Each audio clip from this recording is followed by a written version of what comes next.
오늘 새벽에는 그리스도의 법을 성취하라, 그리스도의 법을 성취하는 삶이라는 제목으로 함께 말씀의 은혜를 나누도록 하겠습니다. 우리 지난 5장 25절에 보시면 바울이 뭐라고 권면합니까? 성령으로 살면 성령으로 행해라. 성령으로 행하라. 이것은 성령을 따라 살아라, 성령과 보조를 맞추어 걸어가라, 이런 뜻입니다. 그러니까 우리가 왜 사람과 사람도 이렇게 둘이 걷다 보면 이렇게 한 사람이 너무 앞질러 가도 안 되고 너무 처져도 안 되겠죠. 그건 동행이라고 하긴 어렵지 않습니까? 우리가 하나님과 동행한다 또는 성령과 동행한다 할 때는 보조를 맞추는 것입니다. 물론 성령께서 우리의 보조를 맞춰주기도 하시죠. 그러나 우리도 성령의 그 걸음에 맞춰야 하죠. 그게 무슨 뜻일까? 성령의 보조를 맞춘다는 게 무슨 의미인가 하는 것을 오늘 좀 살펴볼 텐데, 성령과 보조를 맞추는 것을 얘기해놓고 바울 사도가 갈라디아 지역의 이 교회들에게 이제 5장 26절부터 이제 6장 10절까지를 이제 보시면 계속 명령문으로 되어 있어요. 이렇게 해라, 이렇게 해라, 또는 이렇게 하지 마라, 이렇게 하지 마라.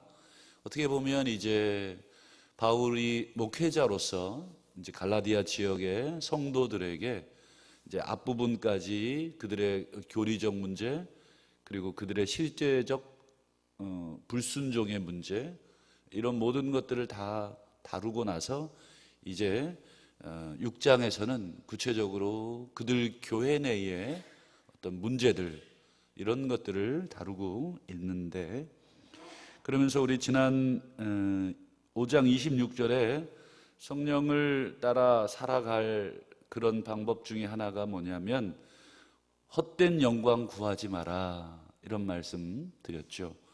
그리고 서로 노엽게 하거나 서로 투기하지 마라.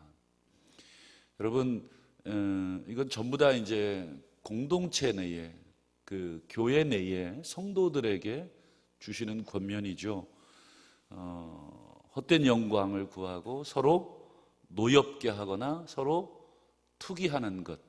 여러분, 어떤 상황에 이런 일들이 주로 벌어지나 생각해 보면 크게 어렵지 않습니다. 교회가 분란이 있거나 교회가 싸움이 있을 때 서로 헛된 영광을 구하거나 서로 노엽게 하거나 또는 서로 투기하죠. 투기라는 말은 시기와 질투, 이런 뜻이라고 했습니다. 그리고 이제 오늘 이 6장 1절로 가보시면, 자, 상반절에 보시면 형제들아, 뭐라 그랬습니까? 사람이 만일 무슨 범죄한 일이 드러나거든, 이러시죠. 그러니까 뭘 전제하고 있습니까? 이미 범죄한 일이 드러난 것. 그러니까 바울이 지금 아무 근거 없이 갑자기 범죄 얘기를 할 이유는 없습니다. 갈라디아 교회에 수많은 문제들을 바울이 듣고, 그리고 나서 여러 가지로 다 진단도 하고 처방도 하고 때론 야단도 치고, 그리고 나서 이제 오늘 마지막 교회에 권면하는 것 중에 뭐가 있냐면 사람이 만일 무슨 범죄한 일이 드러났다. 이건 개인적인 범죄라기보다도 공동체 안에서의 범죄 또는 공동체에게 행한 범죄를 말합니다. 그러니까 어떤 한 개인이 아마 갈라디아 지역의 우리 교회 내에서 어떤 범죄했던 일이 드러난 것 같습니다. 그랬을 때 어떻게 해야 되냐? 이제 성령을 따라 살아라, 이렇게 권면을, 큰 타이틀을 여기다가 여러분들이 얹어 놓으셔야 합니다. 성령을 따라 사는 삶이 뭐냐? 아까 5장 26절에 헛된 영광 구하지 말고 서로 뭐예요? 또 노엽게 하지 말고 또 서로 투기하지 말고, 이게 첫 번째 밑에 이제 1번이라면 이제 2번이 뭐냐? 범죄한 일이 일어나거든. 그다음 우리 1절 중반절을 보시죠. 신령한 너희는 온유한 심령으로 그러한 자를 바로 잡아라.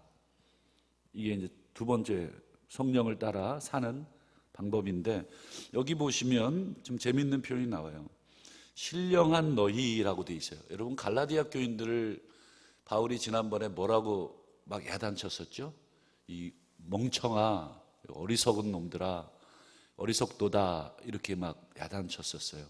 그것은 그들이 교리적으로도 오해도 했지만 더 근본적으로는 뭐예요? 그들의 삶이 전혀 복음적이지 않았기 때문에 그거에 대한 야단이었죠.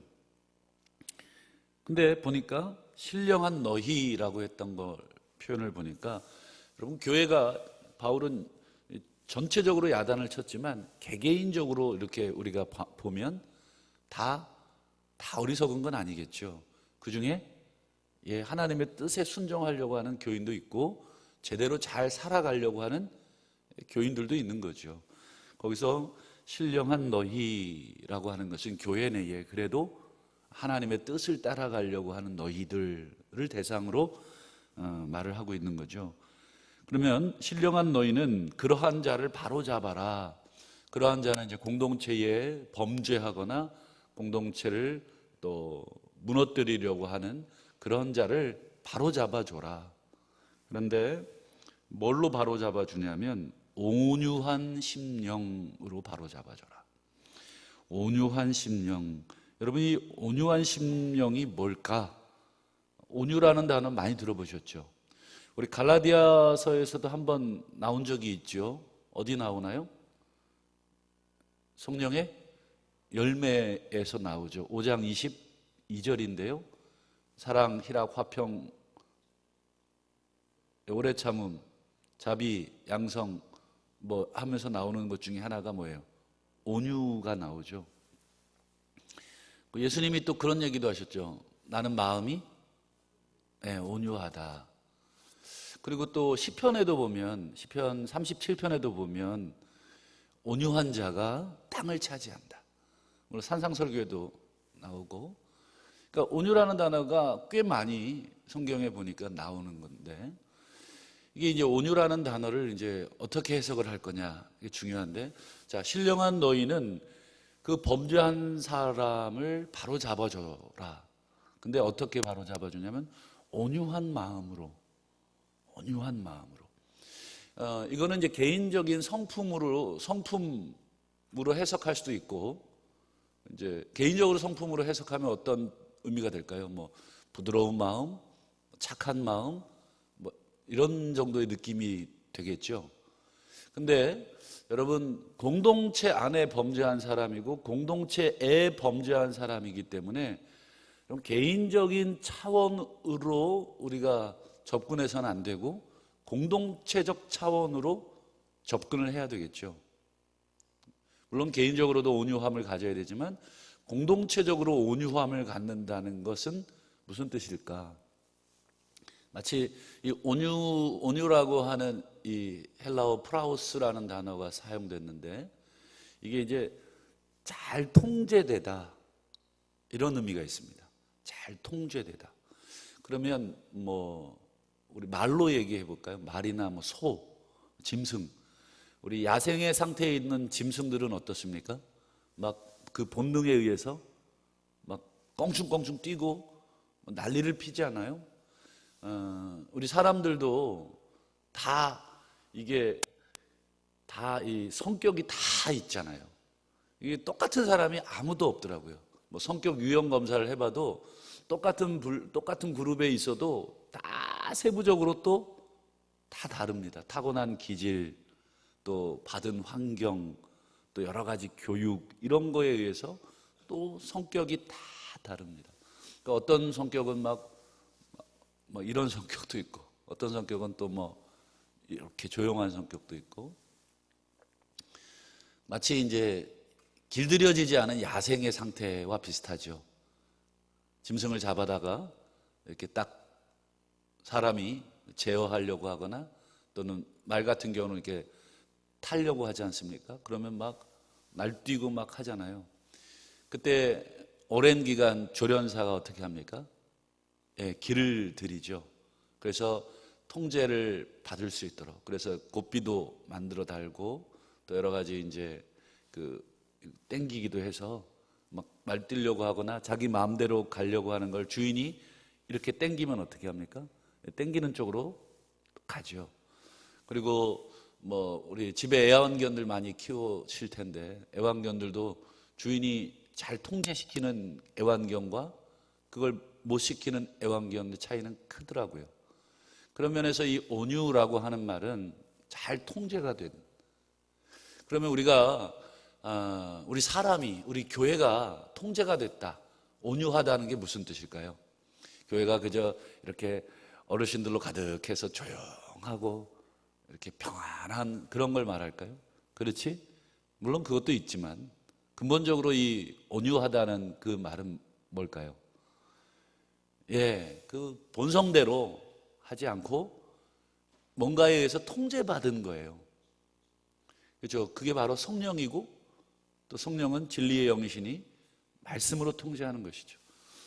예를 들면 통제되지 않은 상태는 우리 아까 5장 26절에 막 헛된 영광을 구하고 서로 노엽게 하고 서로 투기하는 상태.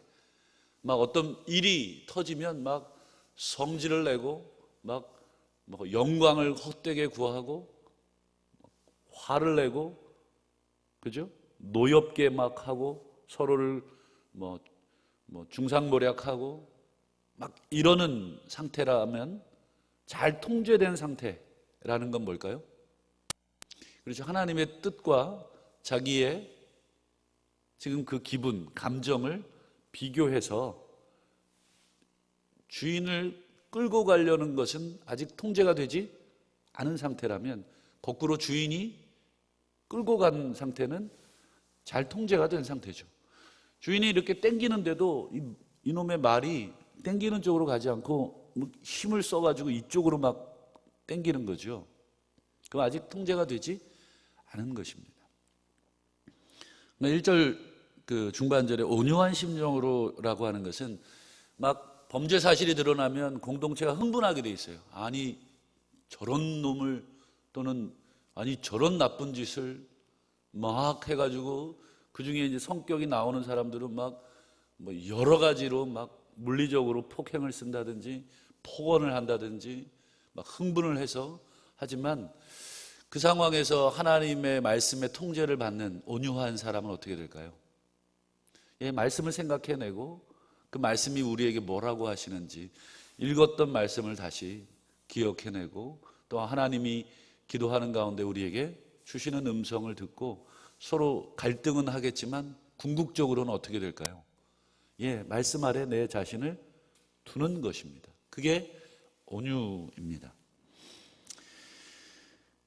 우리 그 유대 랍비들은 이런 말을 한 적이 있습니다. 거룩은 온유함을 가져오고 온유함은 죄에 대한 두려움을 갖게 한다. 거룩은 온유함을 가져오고 온유함은 죄에 대한 두려움을 갖게 한다. 즉 온유함, 하나님의 말씀에 의해서 통제를 받으면 죄에 대한 두려움을 갖게 한다 하는 것입니다. 유대 랍비들이 온유에 대해서 한 말입니다.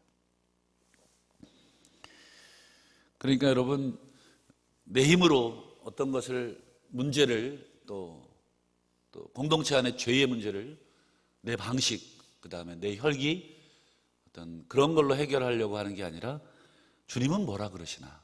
주님은 이 문제를 어떻게 해결하길 원하시는가? 뭐 예를 들면 막 원수를 갚고 싶죠.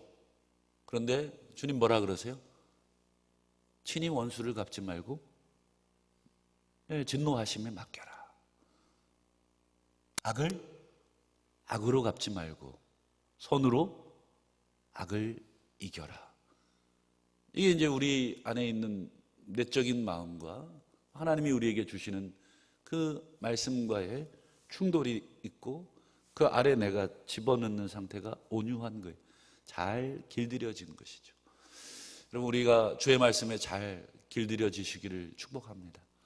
우리 삶이 사실은 아직 길들여지지 않은 망아지처럼 내 생각과 내 감정과 또 내 여러 가지 언행들이 날뛸 때가 있습니다. 우리 안에서 막 수만 가지의 온갖 더러운 생각과 말들이 막 가득할 때가 있죠. 그때마다 우리가 말씀으로 잘 통제하셔야 됩니다. 그게 바로 성령을 따라 행하는 삶이다. 그게 바로 성령과 함께 보조를 맞추는 삶이다 하고 바울이 5장 25절에 그 큰 타이틀을 걸고 나서 우리에게 하시는 권면입니다. 그리고 이제 1절 하반절에도 보시면 너 자신도 살펴보아 너도 시험 받을까 두려워해라. 여러분, 우리가 다른 사람의 범죄나 잘못을 처음에는 온유한 심령으로 여러분 이렇게 바로잡아 주려고 하지만 여러분, 그 범죄한 사람이나 그 잘못한 사람은 절대로 우리들이 바로잡아 주려고 하는 것에 똑같습니다. 길들여지지 않죠. 따라오지 않습니다. 한번 우리가 이렇게 인도하려고 정말 온갖 그 여러 가지 온유한 마음으로 이렇게 이끌어 주려고 해도 여러분, 그 사람 역시 저쪽으로 반대쪽으로 가려고 하죠. 여러분, 한 번, 두 번 땡겼는데 안 오면 우리도 인간이기 때문에 어떻습니까? 막 또 저 사람에 대한 정죄의 마음이 막 생기죠. 막 저 뭐 지옥에나 가버려라. 애들 말이지만 뭐 이런 마음도 생기고 막 아니 저런 완악한 사람이 있는가 막 하고 또 비판을 쉽게 합니다. 그런데 그러다 보면 우리도 어떻게 돼요? 시험을 받아요. 우리가 고쳐주려다가 시험 받아요. 그렇지 않나요? 우리가 막 이렇게 막 도와주려다가 자꾸 거부하거나 자꾸 반대하면 막 내 안에서 막 시험이 듭니다. 나도 또 생각으로나 말로나 행동으로나 또 범죄하게 되죠. 스스로 교만해지기도 합니다. 내가 마치 죄를 막 저 사람의 죄를 고쳐주는 재판관의 역할을 하다 보면 나는 의로운 것처럼, 나는 뭐 아무 잘못 없는 사람처럼 저 사람을 대할 때가 있죠. 돌이켜보면 나도 똑같은 범죄가 있는 연약한 사람인데, 바울이 지금 그걸 염려하는 거예요. 다른 사람을 온유한 심령으로 고쳐주려다가도 너가 그 올무에 또 빠질 수 있다. 그러니 둘을 다 균형을 가지고 가라. 저 사람과 너 자신을 놓고 계속해서 서로 비춰봐라. 여러분, 마태복음 7장 3절에 보면 예수님이 이런 말 하신 적 기억하실 겁니다. 어찌하여 형제의 눈 속에 있는 티는 보고 네 눈 속에 있는 들보는 깨닫지 못하느냐. 보라, 내 눈 속에 들보가 있는데 어찌하여 형제에게 말하기를 나로 내 눈 속에 있는 티를 빼게 하라. 이 말은 무슨 뜻일까요? 먼저 내 눈 속에 있는 들보를 보라는 거죠. 그게 먼저라는 거죠. 저 형제에 있는 티를 빼내지 말거라 이런 뜻은 아니고 나 자신을 먼저 되돌아보고 그리고 해야 어떻게 된다는 거예요. 내 자신을 지킬 수 있고 내 자신이 시험에 들지 않는 겁니다. 그게 온유한 심정으로 가르치다가 나까지 시험에 들지 않는 방법이죠. 그리고는 이제 바울이 마지막으로 2절입니다. 너희가 짐을 서로 져라. 그러면 이 문맥에서 짐을 져라 할 때 이 짐은 무슨 짐일까? 그 뒤에 보면 그렇게 짐을 져줄 때 뭐가 성취가 된답니까? 그리하여 그리스도의 법을 성취하라니까 서로 짐을 져줄 때 그리스도의 법, 그리스도의 율법. 여러분, 예수님이 언제 율법을 주셨어요? 마치 하나님처럼 뭐 시내산에서 율법 주신 적 있나요? 있죠. 예수님의 법이 있죠. 내가 새 계명을 주겠다. 계명이 그 단어잖아요. 노모스 율법인데 내가 새 계명을 주겠다. 근데 새자라는 말이니까 새로운이잖아요. 그러니까 옛 계명이 있고 새 계명이 있는데 예수님의 새 계명은 뭐예요? 그냥 서로 사랑해라. 이때 서로 사랑하라는 것은 포괄적인 의미예요.